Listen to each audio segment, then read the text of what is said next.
Essa é uma mensagem bíblica produzida pela Igreja MSBN Oeiras ao Corpo de Cristo.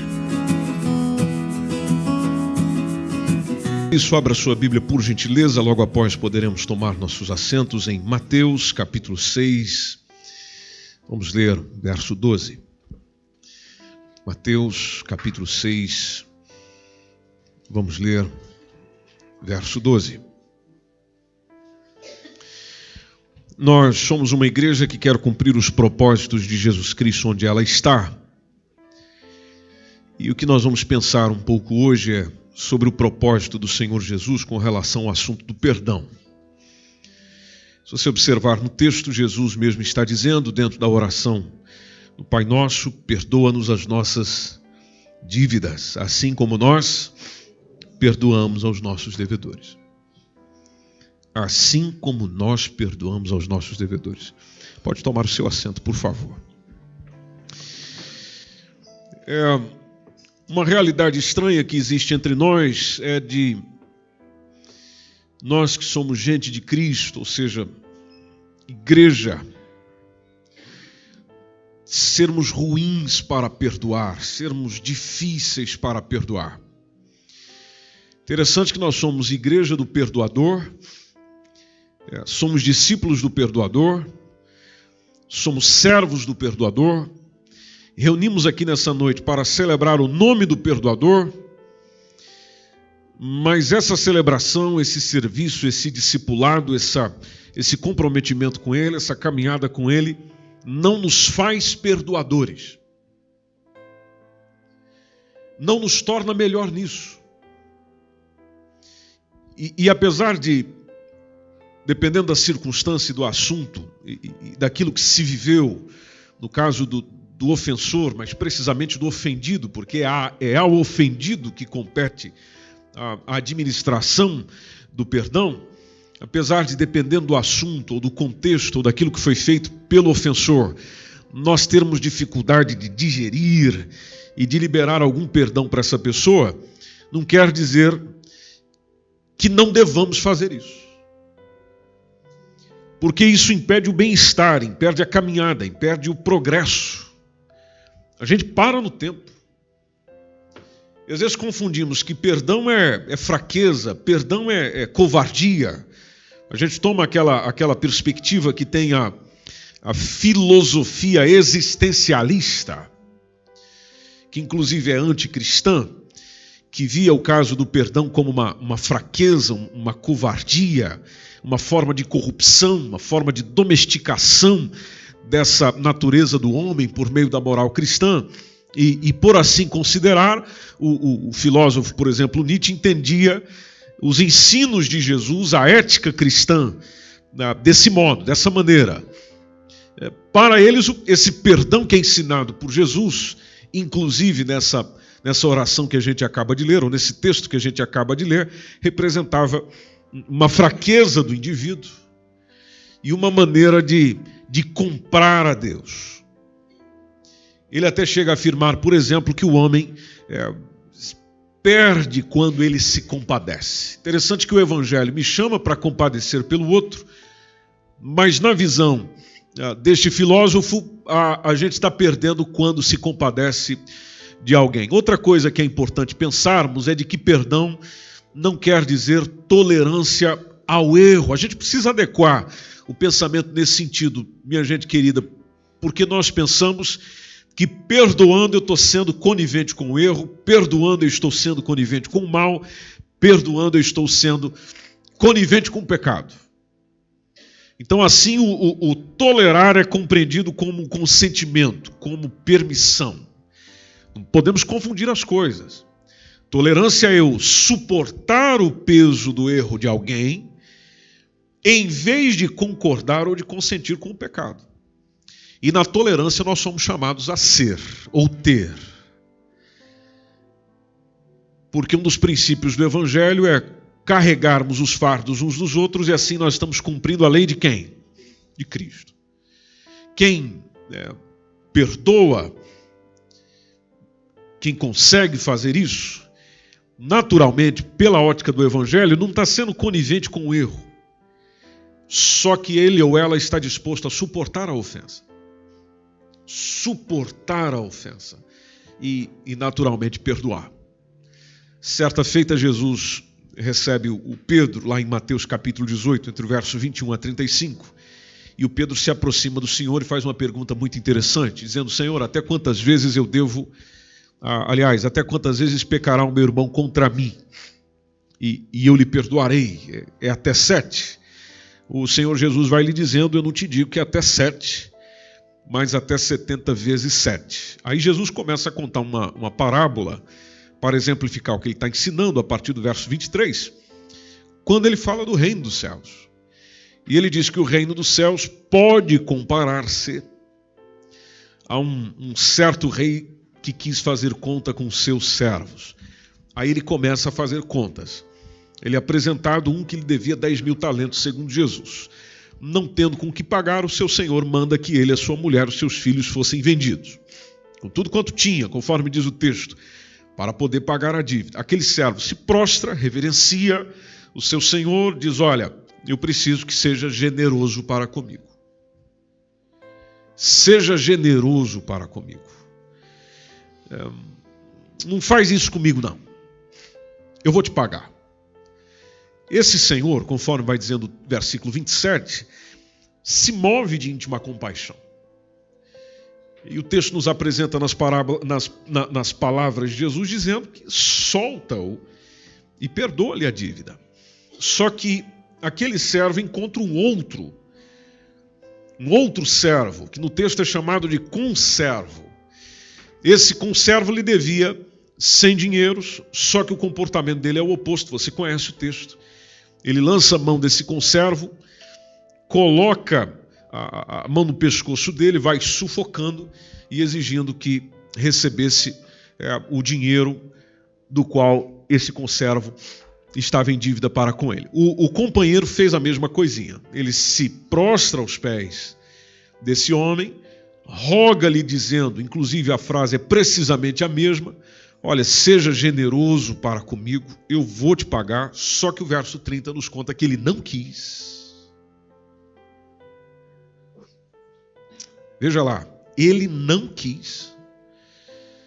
E não querendo, encerrou na prisão até que pagasse a dívida.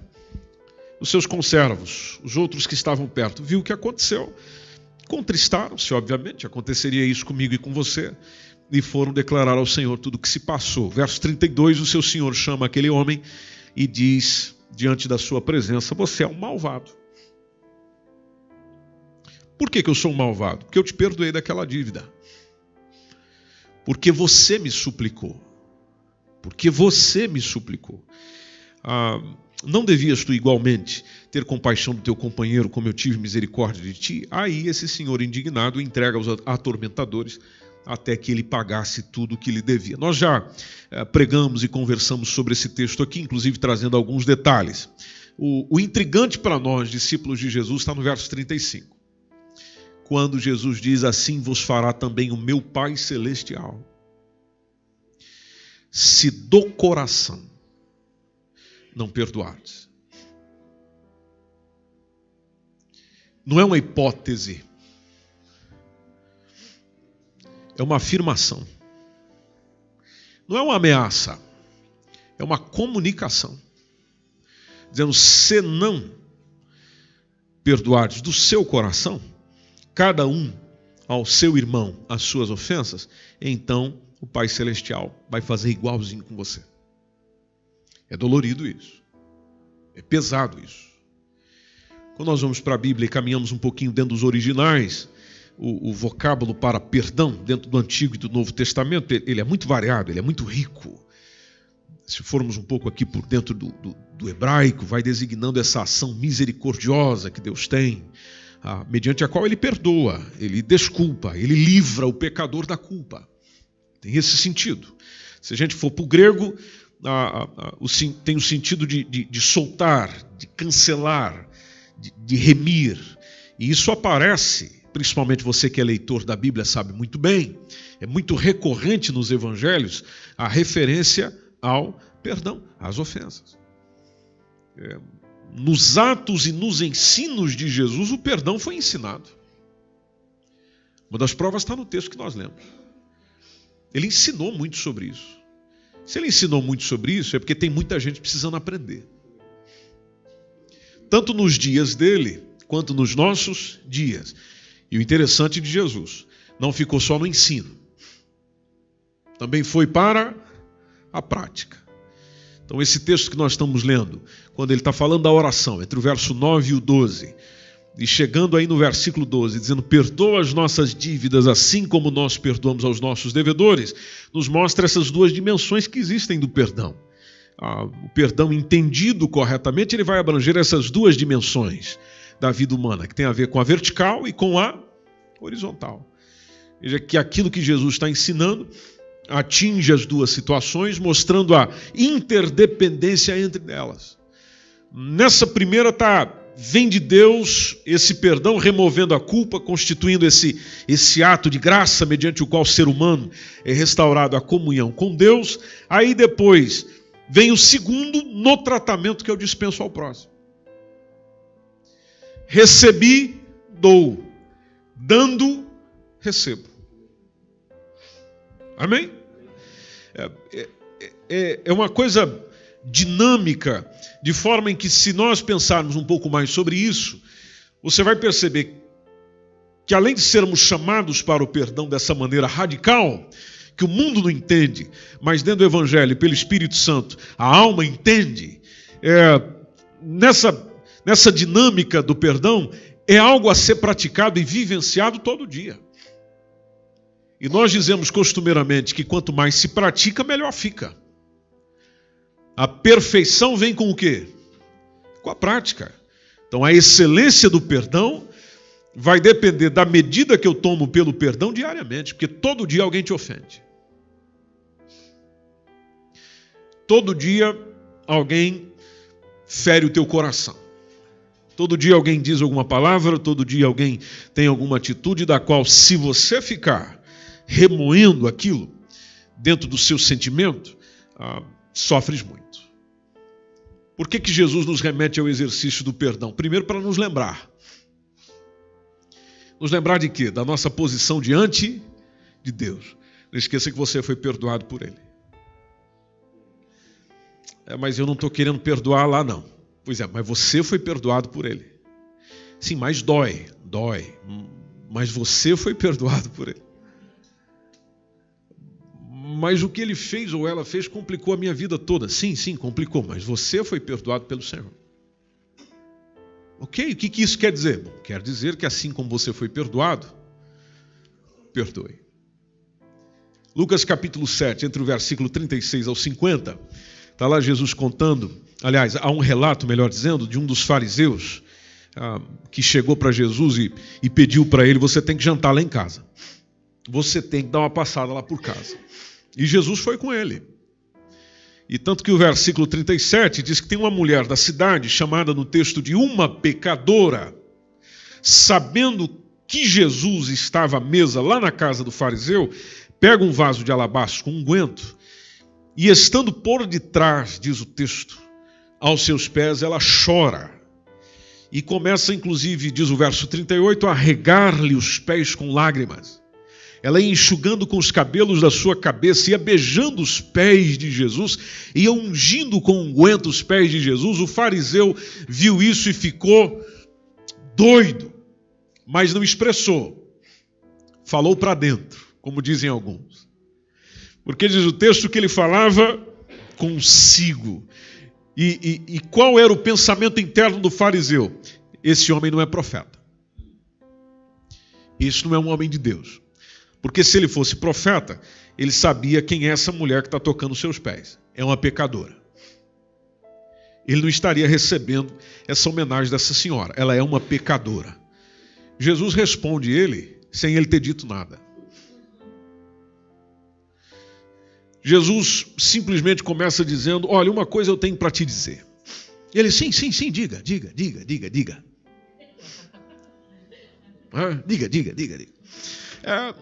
Um certo credor tinha 2 devedores.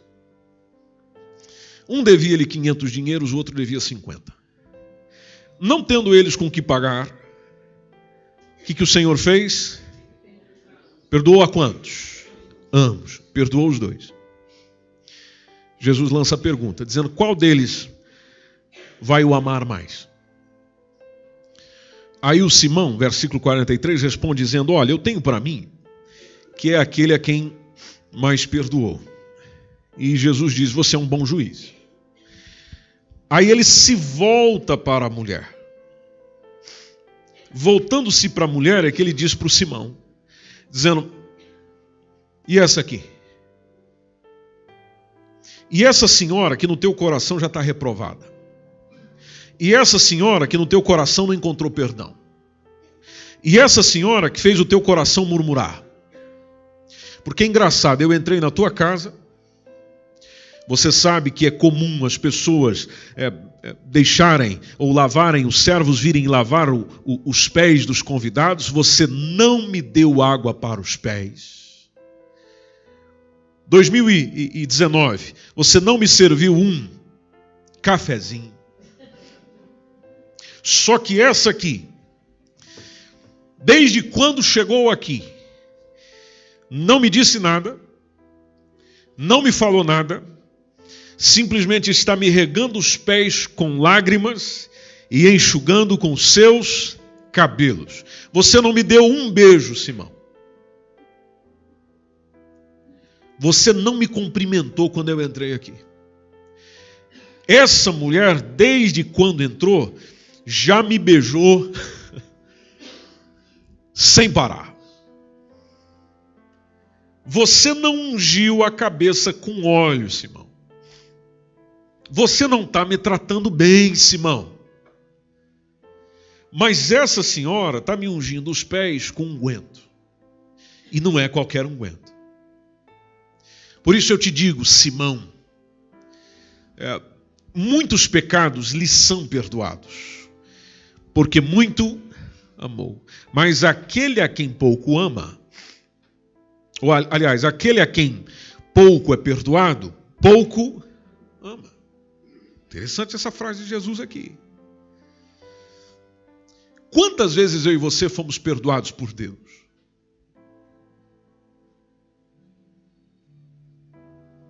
E por que eu faço contas para perdoar o meu irmão ou a minha irmã? E por que eu fico dizendo: mas mês passado eu já perdoei. Mas nesse último ano eu já perdoei umas 30 vezes. E quantas vezes Deus te perdoou? Quem muito ama, ama porque foi muito perdoado. Na expressão de Jesus, a partir do versículo 48, ele simplesmente olha para a mulher e diz: os teus pecados te são perdoados. Ela pediu perdão? Ela falou alguma coisa? Mas a ação dela falou muito. Porque às vezes aquilo que nós façamos, ou fazemos, melhor dizendo, fala mais alto do que aquilo que a gente diz. Então essa mulher chega e recebe o perdão de Jesus. O pessoal que estava na mesa acompanhando essa conversa, acompanhando essa indignação do mestre, dizendo: realmente ele foi mal recebido aqui, né? Sabe que nós nem tínhamos prestado atenção?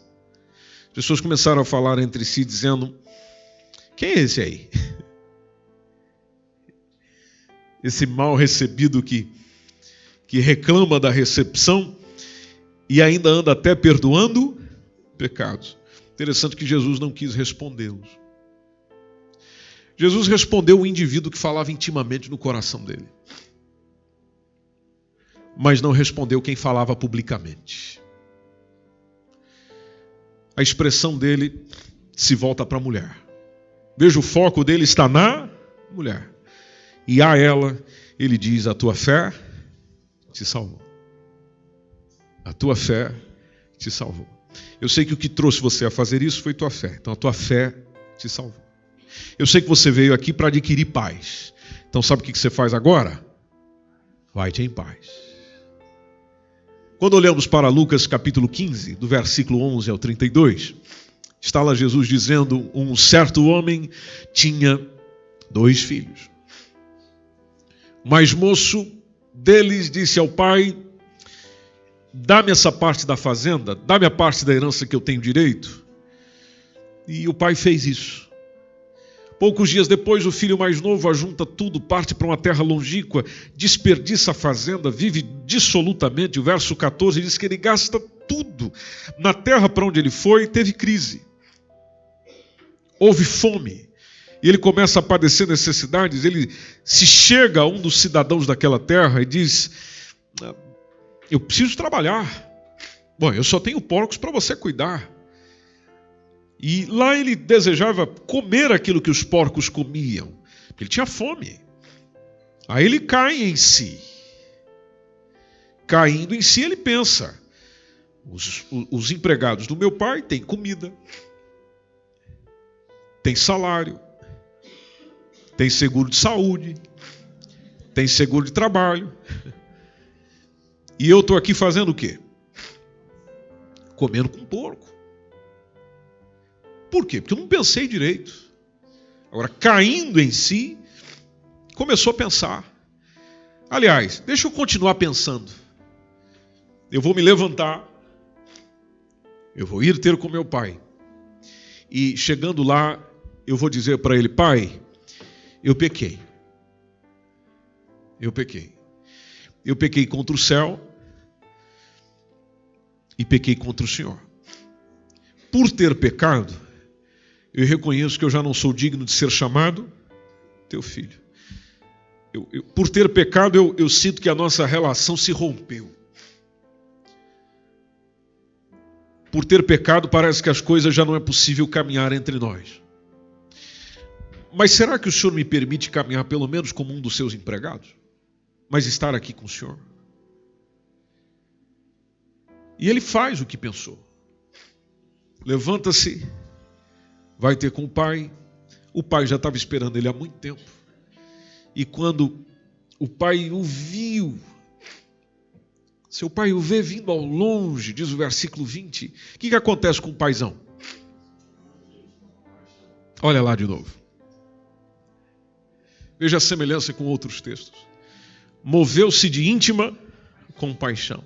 Aí correndo, é aquele encontro lindo que você vê no aeroporto. Não é? Nós estamos ali na chegada, é gente correndo e se joga no pescoço do outro. Foi aquele tipo de encontro lá. Ou é para matar ou é para beijar, mas corre no pescoço do outro. E se lança ao pescoço e é beijo, beijo, beijo, beijo, beijo, beijo.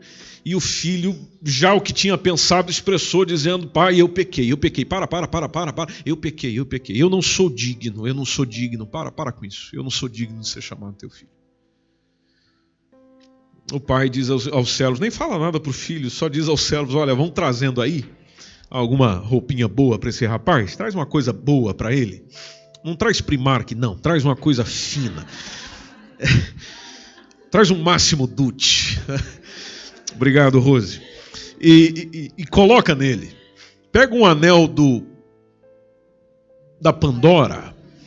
Coloca no dedo dele. Pega uma sandália vocês já perceberam onde a Rose compra, né? E coloca nos pés dele. Pega um bezerro, mas um bezerro bom. Vamos matar o bezerro. Vamos comer. Vamos nos alegrar. Porque esse meu filho estava morto. Esse meu filho estava morto. Estava morto para quem? Estava morto para quem? Para o pai estava morto? Não. Ele mesmo se encerrou. Ele morreu para si mesmo. Esse meu filho estava morto. Mas o que aconteceu com ele lá na companhia dos porcos? Reviveu. Quando ele decidiu sair daqui, ele tinha se perdido. Mas ele foi achado. Achado por quem? Ele mesmo se achou. Ele mesmo se encontrou. foi achado. E aí eles começam a se alegrar. Bom, o filho mais velho estava perto. O filho mais velho no campo. E aqui é onde muitos de nós, evangélicos, estamos. Com dor na alma expresso isso. Nós estamos no grupo do filho mais velho. O filho mais velho estava no campo, chegou de perto, ouviu aquela festa. Está tocando música aí, o pessoal está dançando. O que está acontecendo?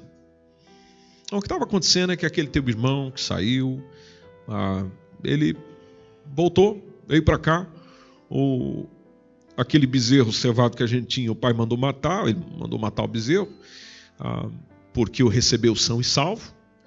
E aí o irmão mais velho se indigna. Eu não entro na festa.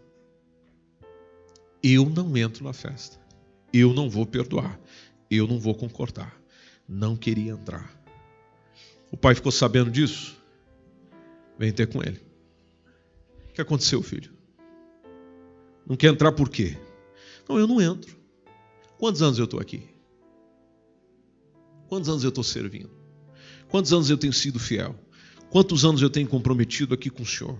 Nunca saí. Estou trabalhando firme e forte aqui com o Senhor. Tantos anos, nunca transgredi o teu mandamento, nunca te desrespeitei. Tudo que o Senhor me pediu, eu fiz.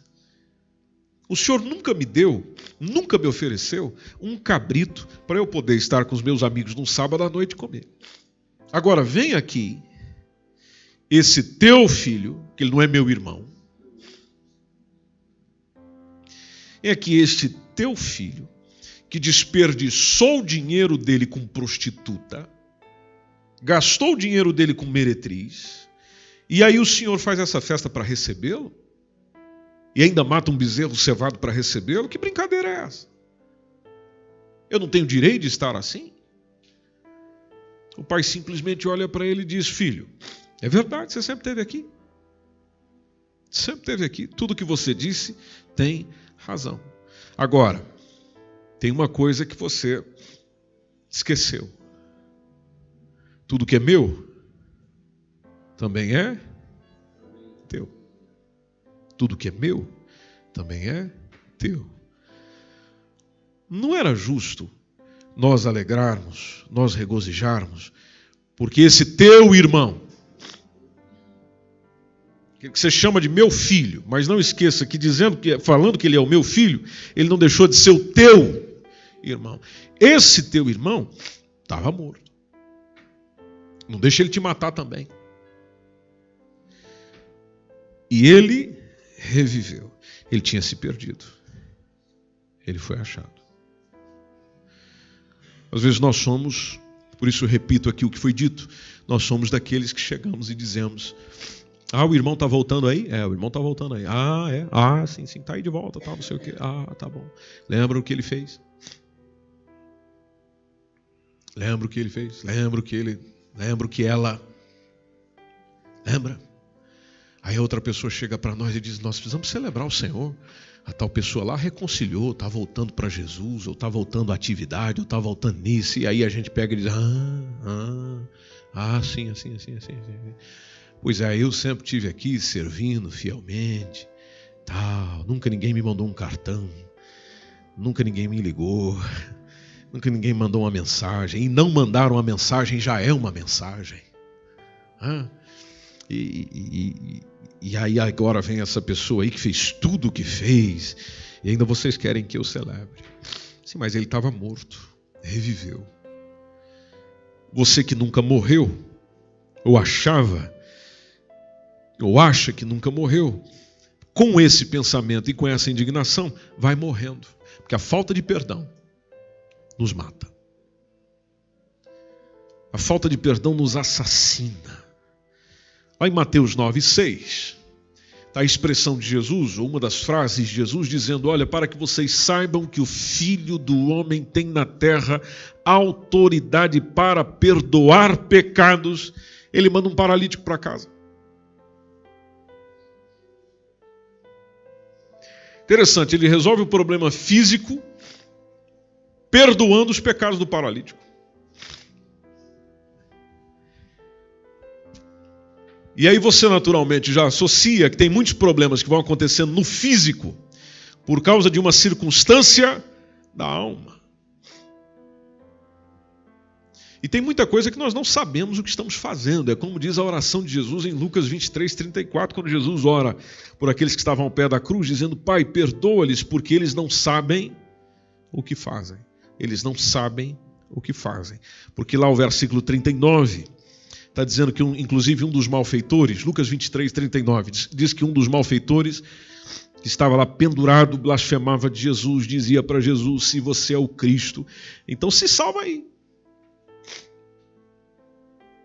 Aí tem o outro que estava pertinho, repreende e diz: olha, você nem ainda teme a Deus e estando na mesma condenação.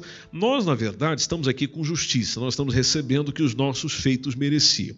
Agora, esse que está entre nós, nenhum mal fez. É justamente por ele não ter feito nenhum mal que eu vou pedir para ele: Senhor, lembra-te de mim quando entrares no teu reino. Me perdoe. E se em outras palavras me perdoe. Eu estou aqui porque mereço. O Senhor não. Mas eu sei que a causa do Senhor estar aí é por causa do que eu merecia. Então lembra-te de mim. Lembra-te de mim. Aquela morte de Jesus no Calvário, meus irmãos, ia simplesmente cumprindo uma oferta escatológica do perdão, vou chamar assim. Uma oferta escatológica, ou seja, mais à frente do perdão que foi anunciado pelos profetas. De algo que já vinha sendo dito, e a gente encontra dentro do Antigo Testamento. O Jeremias 31, 34, por exemplo, está lá o texto dizendo: e não ensinará alguém mais ao seu próximo. Lembra que isso aqui é tudo texto profético, escatológico. Não ensinará alguém mais a seu próximo, nem alguém a seu irmão, dizendo: conhecei ao Senhor.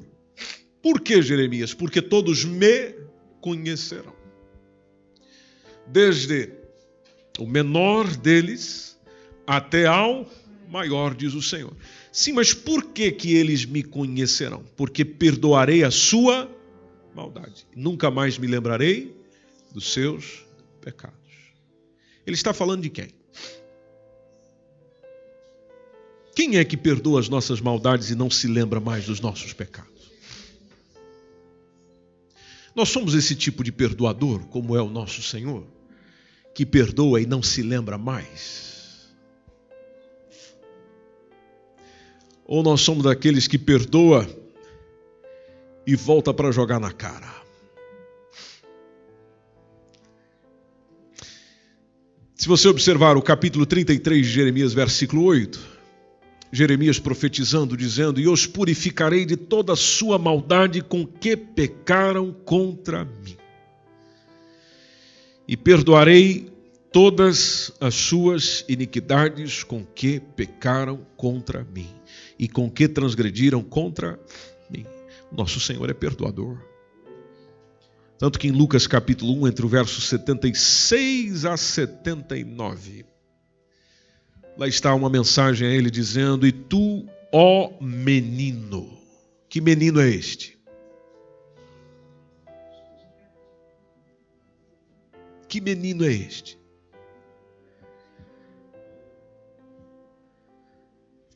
Jesus ou João Batista?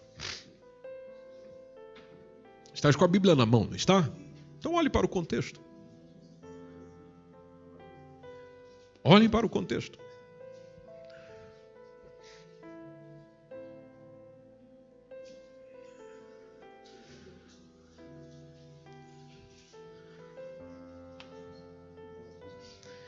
João Batista. Tu, ó menino, serás chamado profeta do Altíssimo. João Batista, a sua missão é ir ante a face do Senhor e fazer o quê? Preparar os seus caminhos. O que você vai fazer, João Batista? O João o Batista. Porque o Batista é porque ele era batizador. O que você vai fazer, João? Vais dar ao conhecimento do povo a salvação. na remissão dos seus pecados. Bom, por que eles vão receber a remissão dos seus pecados e isso se chama salvação? Por causa das entranhas da misericórdia do nosso Deus. O perdão é fruto da misericórdia. E aí tem a referência com que o Oriente do Alto nos visitou. Outra coisa, João Batista, é para iluminar os que estão assentados em trevas e sombras de morte, a fim de dirigir os nossos pés pelo caminho da paz. Dirigir os nossos pés onde, pessoal? Caminho da paz. Você já percebeu que quando nós não perdoamos, a paz não chega?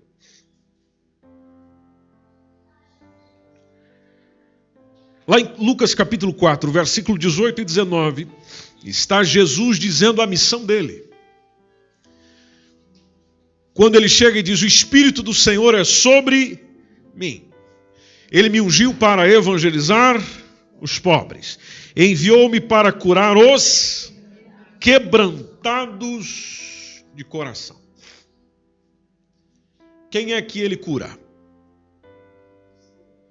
Quebrantado de coração. O oposto de quebrantado é o duro de coração. Mas eu oro e Jesus não faz nada. Bom, esse coração seu não é quebrantado. Eu sei que eu estou com dificuldade de perdoar, mas não acontece, não flui. Sim, mas esse coração não é quebrantado. Como é que a cura chega aí? Quando o versículo 19 nos diz, apregoar liberdade aos cativos. Apregoar essa liberdade, anunciar essa liberdade. Mas tem gente que não quer ser livre. Porque você aponta o caminho da liberdade e diz, vai por aqui, que aqui você sai de sair. Eu vou por aqui. Dar vista aos cegos, por liberdade os oprimidos e anunciar o ano aceitável do Senhor. Quando a gente caminha pelo Evangelho, está a mensagem do anúncio do perdão irrestrito ao pecador penitente. Ou seja, o perdão do Senhor para com a humanidade. Tanto que em Mateus 1, 21 está lá o texto dizendo, e dará à luz um filho, você vai pôr nele o nome de Jesus, porque ele está vindo aí para dar carro e casa para todo mundo. Ele está vindo aí para dar profissão, abrir as janelas do céu, e você vai ser cabeça e não vai ser cauda.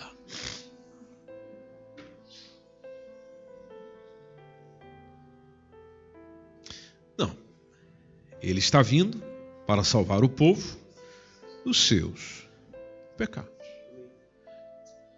O apóstolo Paulo, quando conversava com a igreja em Roma, capítulo 5, versículo 10, 11, ele diz, meus irmãos, se nós, sendo inimigos, fomos reconciliados com Deus pela morte de seu Filho, muito mais estando já reconciliados, seremos salvos pela sua vida. Não somente isso, pessoal, não somente isso, mas também nos gloriamos em Deus, nosso Senhor Jesus Cristo, pelo qual agora alcançamos o quê?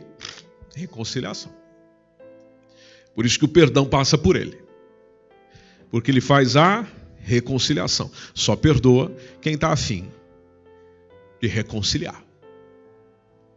Quando ele conversava com a igreja em Corinto, na sua segunda epístola, ou terceira, como preferem alguns dizer, capítulo 5, entre o versículo 18 a 21, não, você não vai encontrar a terceira aí na sua Bíblia, aí só tem duas, mas em 2 Coríntios, capítulo 5, versículo 18 ao 21, ele está dizendo, tudo isso provém de Deus, esse Deus que nos reconciliou consigo mesmo por Jesus Cristo. Lembrem-se que Jesus Cristo é essa ponte, nos deu também o ministério da reconciliação. Quando diz nos deu, se refere à igreja.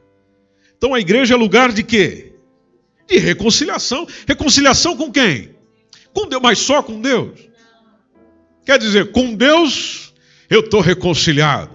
Com meu irmão,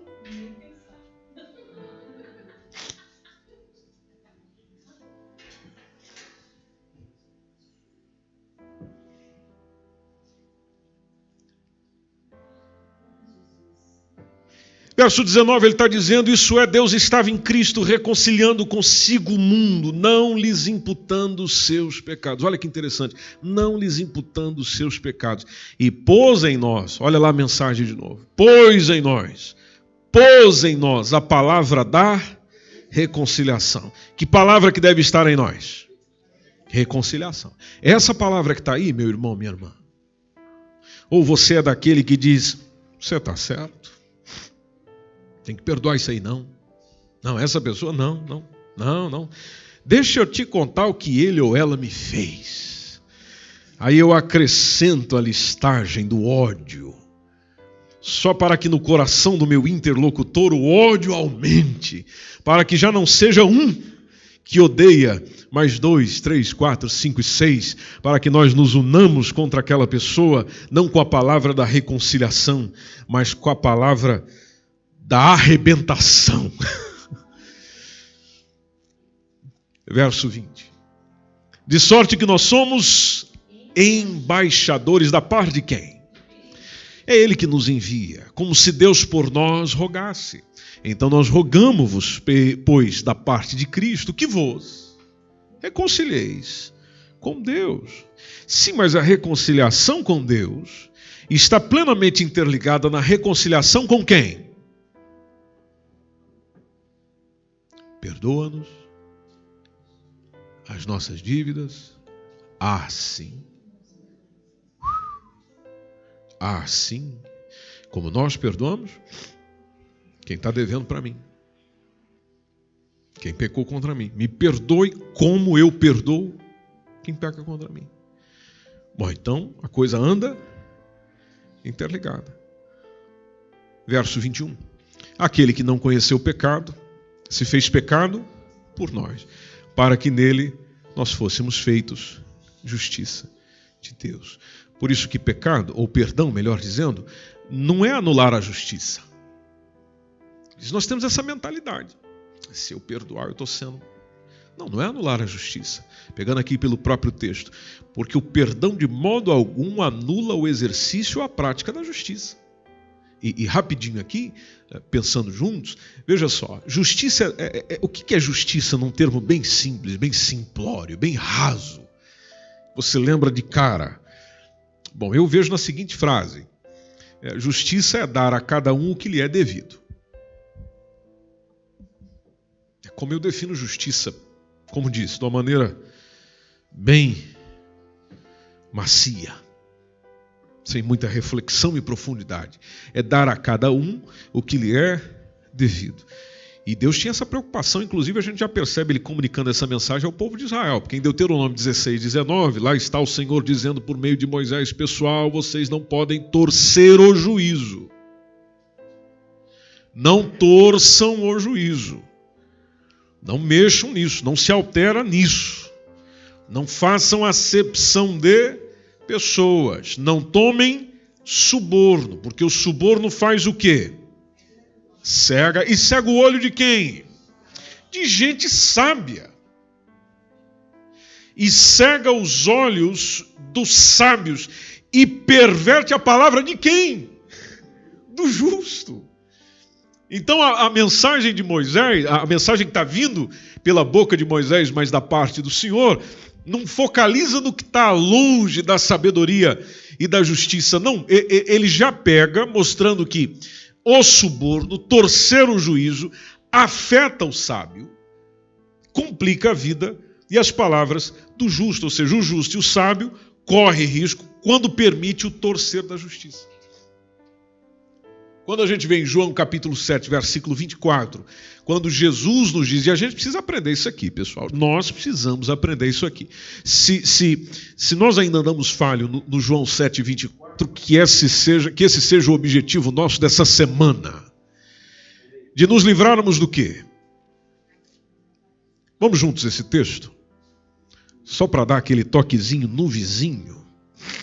Vamos lá? 1, 2... 3, 4, 5, 6. Valendo. Não julgueis segundo a aparência, mas julgai segundo a reta justiça.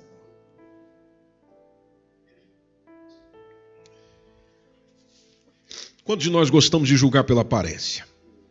A pessoa chega, nós damos aquela olhada.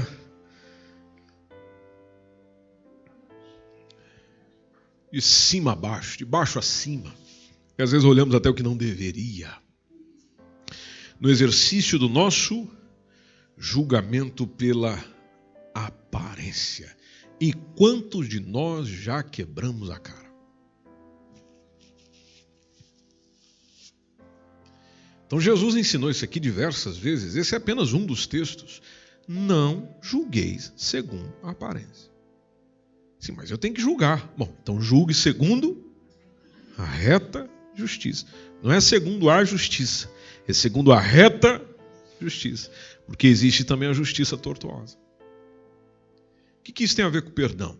Bom, o perdão reconhece que a injustiça foi cometida, sim senhor, sim senhora, só que o perdão vai para além da injustiça. O perdão e a justiça podem atuar justamente nesse termo conjunto, e a gente percebe isso aonde? Percebe lá no caso do ladrão da cruz, que a gente leu, onde a justiça veio primeiro, depois veio o perdão.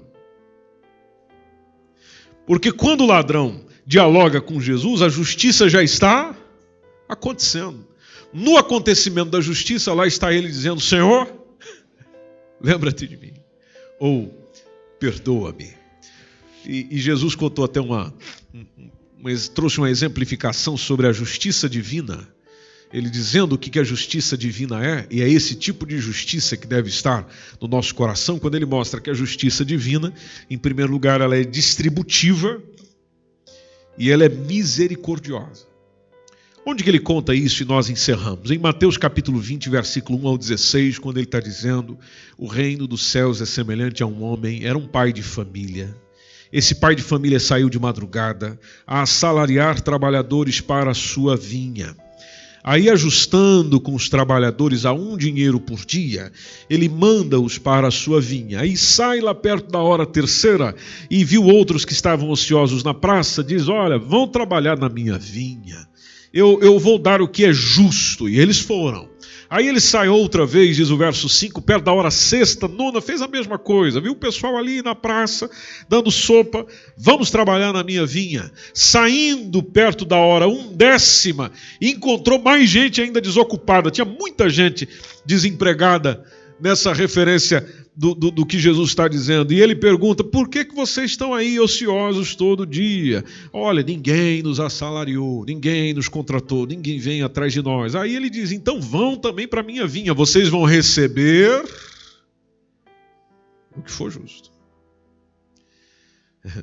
Fico imaginando se alguém chegasse para nós e dissesse: olha, eu vou lhe pagar o que é justo. Você se alegrava ou se entristeceria?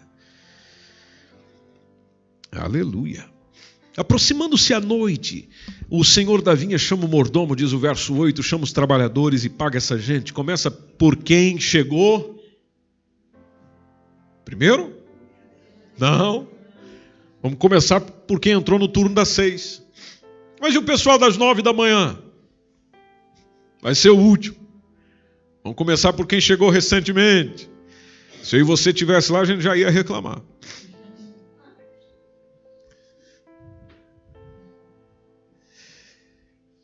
Verso 9, chega os que tinham ido perto da hora 10ª, recebe dinheiro cada um. Vem os primeiros, na ideia de que nós vamos receber mais. Eu estou aqui desde cedo. Estou aqui trabalhando. Estou aqui me esforçando. Mas na hora de assinar o recibo, estou recebendo a mesma coisa de quem entrou agora há pouco. Eu te pergunto, isso é justo?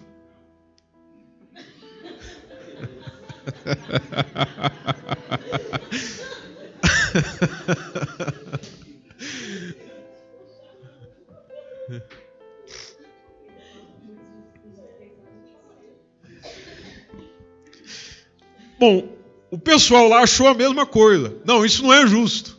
Por isso que o versículo 11, e é Jesus que está contando isso aqui, no versículo 11, o que eles começaram a fazer? murmuraram contra o pai de família. O verso 12, lá está a reclamação. Estes que chegaram por último trabalharam só 1 hora.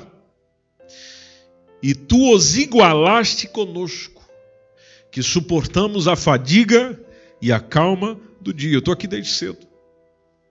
Mas lá está o pai da família respondendo e dizendo a cada um deles e ainda chamando de amigo. Amigo, eu não estou fazendo injustiça. Eu não estou sendo injusto. Você não ajustou comigo trabalhar por um dinheiro? Por tal valor? Foi ou não foi? Foi. Bom, então toma o que é teu.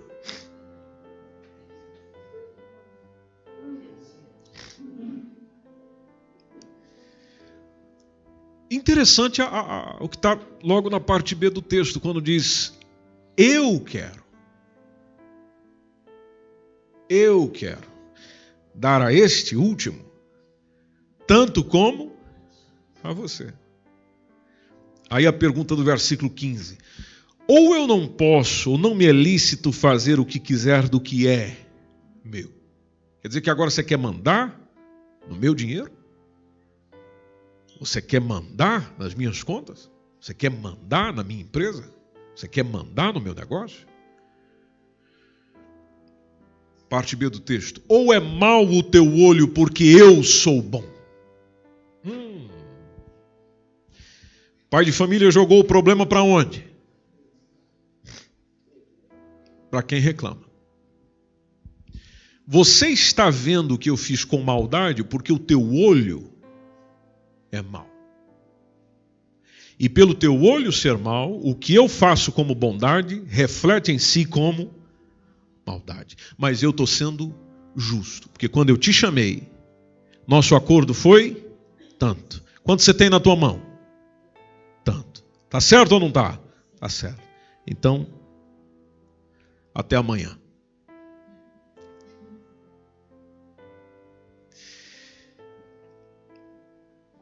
Meu Deus, isso aqui dá para... Eu tinha que ter lido esse texto no início da nossa reflexão. O que a gente percebe? Vamos rapidamente aqui. Uma das coisas que nós vamos percebendo nesse texto, por exemplo, é a ação de Deus, sendo ela distributiva, ou seja, distribuindo conforme a justiça, mas ao mesmo tempo considerando a misericórdia, é que deve reinar no nosso coração quando liberamos perdão ao outro, ou a quem quer que seja. Onde existe sim uma distribuição do perdão naquilo que eu realizo, ou naquele que me ofendeu, e na distribuição não interfere o quanto um fez ou outro fez. Eu distribuo por maneira igual. Tanto aquele que afrontou a minha honra, quanto aquele que simplesmente pisou apenas no calo do meu pé. Onde eu coloco os níveis dos pecados e dos males, onde aquele que afrontou a minha honra cometeu um maior mal do que aquele que pisou no calo. E aí a esse eu perdoo mais, a outro eu perdoo menos.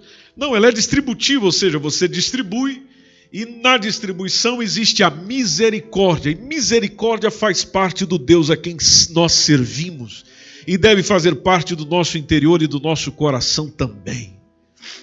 Ou seja, o perdão vai operando nessa esfera do sentimento e ao mesmo tempo dessa subjetividade. Então, tanto numa parte mais concreta do fazer e do objetivo, ou seja, daquilo que eu quero fazer, eu simplesmente perdoo.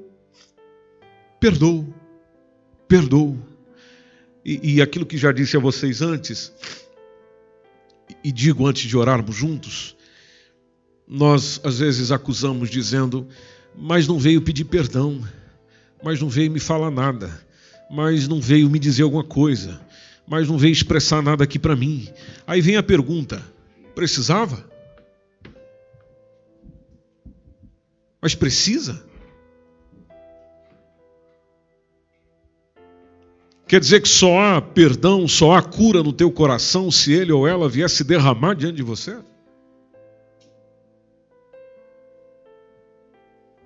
Você percebeu que no encontro daquelas pessoas com Jesus, simplesmente Jesus chegava e disse ao paralítico: olha, teus pecados já estão perdoados. Ele não pediu perdão dos pecados, mas já perdoou. O caso da mulher, lá o mesmo processo. É lágrima, unguento, cabelo. Lágrima, unguento, cabelo. Lá está Jesus dizendo: a tua fé te salvou. Está perdoada. Vai em paz. Veja que às vezes as nossas imposições ou aquilo que nós vamos fazendo e solicitando dos outros dificulta o processo. Quando nós, como discípulos de Jesus, deveríamos ser os facilitadores do processo. Nem que para facilitar eu tenha que complicar. Mas complicar a quem? O outro? Complicar o perdão? Complicar a objetividade do perdão? A chegada do perdão lá? Não, complicar a mim mesmo. E o complicar a mim mesmo tem a ver com aquele que quiser vir após mim. Negue-se. Só o negar-se já é uma complicação para nós. Na dor, eu preciso aprender com esse Cristo maravilhoso que na dor perdoa. No sofrimento ou na afronta de alguém que vem de lá para cá, eu preciso aprender com esse Cristo maravilhoso que também de lá para cá veio muita afronta quando ele estava com seus pés e com as suas mãos cravadas numa cruz. Cravado na cruz, agonizando, sofrendo, sentindo, padecendo, derramando sangue. Ele foi perdoando. Logo eu preciso aprender com ele. Eu preciso ser como ele.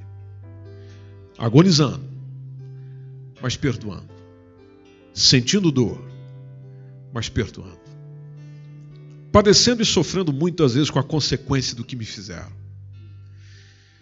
Mas todo sofrimento acaba quando o perdão é uma realidade presente na relação. Por isso, perdoar, meus irmãos, não pode ser uma opção para nós, até porque não há outra saída para quem já foi ferido. A mensagem do Senhor para nós nessa noite de domingo é: perdoemos mais. Assim como perdoado nós somos, temos sido. Nós cantamos aqui essa música linda dizendo: teu reino é sempre eterno. Firmado em quê? Firmado em misericórdia. Que mais? Justiça. Que mais? Bondade. E o que mais? Fidelidade. Não tinha lá igualdade também? Tem o refrão dessa canção? Pode colocar para mim. Olha só que interessante. Teu reino é sempre eterno, firmado em misericórdia, justiça e igualdade. Justiça e igualdade. Bondade. Fidelidade. Bom, já que o Senhor é tudo isso, e o teu reino é firmado nisso tudo, o que a gente faz? A tua igreja te adora. A tua igreja te adora. A tua igreja te adora. Porque a tua igreja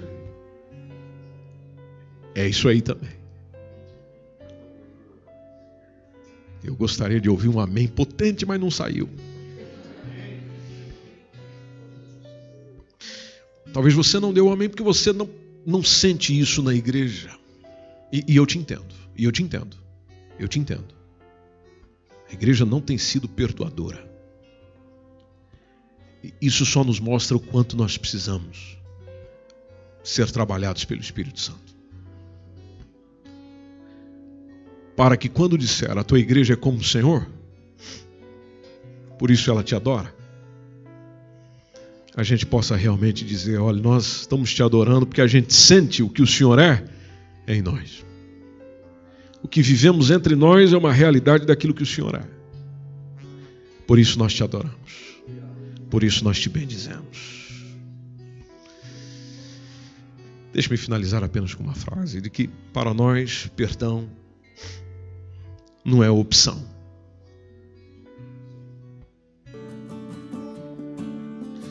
Se para nós não é opção, então o que resta? Mandamento. É ordem. Mesmo que você não consiga, às vezes, mediante o que fizeram, mediante o que estão fazendo, você conseguir fazer isso com tranquilidade, mas o Senhor não te deixa sozinho nessa, não. Ele quer te ajudar. Esta foi mais uma mensagem bíblica produzida pela Igreja MSBN Oeiras. Siga-nos nas nossas redes sociais, Instagram, Facebook, subscreva o nosso podcast e também o nosso canal no YouTube. Saiba mais em msbnportugal.com.